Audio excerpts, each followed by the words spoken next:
This boat comes with a pair of bait wells on the stern corners. It's one on the port side, one on the starboard side. The bait well system has two pumps, one for each bait well, one for the port side and one for the starboard side.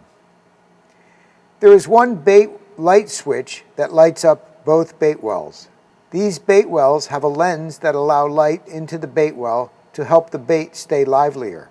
To access the bait well, you'll lift the T-handle on the top lid of the well.